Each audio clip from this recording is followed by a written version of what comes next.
kuwuok milion 3.1 tons nyaka koro milion 3.9 tons e kind dwe mar achiel gi dwe mar abich mar higa ni.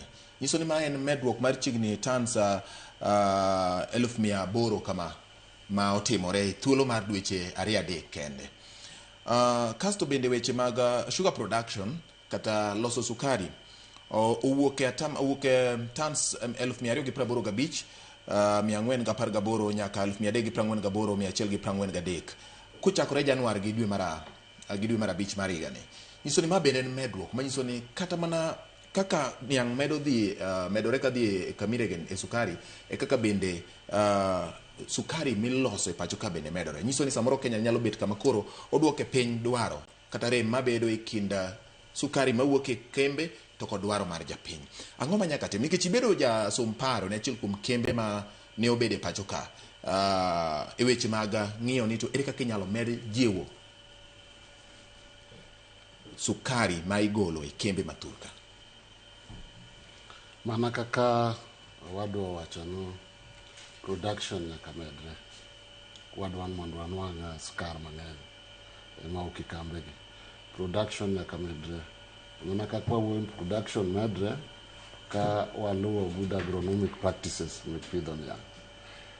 To good agronomic practices mek pidho niang' owuoyo wach mbolea. Lakini nitie kuma kenda dwa sisitiza ni kiseketo mbolea no nitie gik mabe nyaka irang agronomic practices mondo pato ni omedre mondo iter niang' mang'eny factory. Nitie gima luongo ni weed control. Kanyo bingen jopur ok ranga rango buya mating'e niang' kipidhe buya be wuok kode mang'eny. Inwanga koro chon itimo manual nini. Koro sama ipuro niang' wapuonj jopur the modern techniques ma rango buya ma ok ipuodho ka. Nitie sani chemicals mitiyogo kata inego buya. Koro buya no koseneg to niang' biro bedo gi viga ma ok piny ka. Then owuoyo bang' mano then nitie tuoche mang'eny be niang' ka mabe wadwaro no be giwuoye. Farmers be face a lot of problems i tuoche niang' kama wacho ni. Koro tuoche mek niang' be nyaka rang kaka iloso gi. Wapuonj farmers new techniques kaka chemicals ni manyalo niange gi. Kirango kambi mang'eny aneno ka giwuoyo positively kambe zaidi mapidho niang' kaka Kibos anyo. Almost kirango Kibos nuclear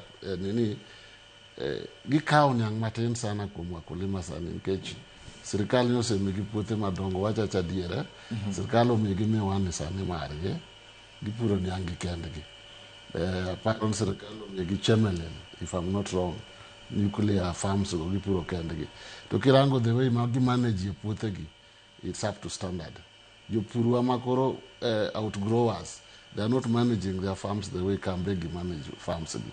Koro wadwan Kambegi bo konywa wakulima wa manage farmers gi Kambegi farmers mondo manage farms mi kaka gibegi manage puothe ma gipuro gi. Weed control no very important gi disease control. Then bang' nendo wacho no aparon kuom an to dwaro no ong'is jopur mondo ginwang' instant iluongo ni instant soil problem kata soil fertility kata problem mani puothegi. Kech kwarito ni KESREF kata institute ma sukari mabiro kawo lowo to dhi kendo go lab ya kaduogo miyo farmers apana. Mana kaka joma puro oduma yo Rift Valley kucha time. Wan go pH meters minyalo wuothogo asewuoyi mano.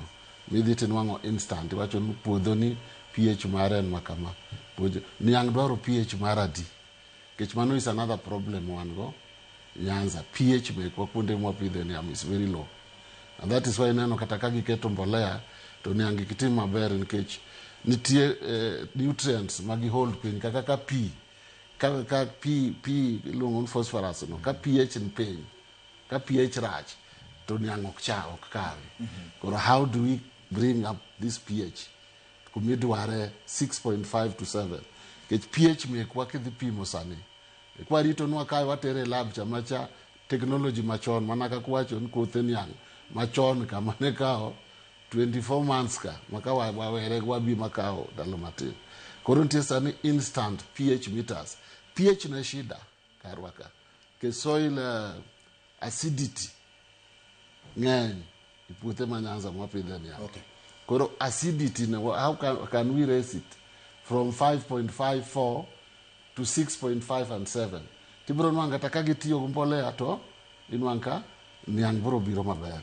Koro let's look at the nutrition of the soil manaka ko wachicha. Know what your soil is lacking. But the problem one go Nyanza sani and that acidity.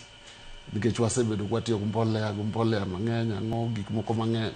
Koro some of the nutrients are held up there, down there, mano pi. Koro according ndalo manatiyo kambi maduong' mabro wuoye bang'e mane ang'no. Mane gima nwayudo. Then what did we do?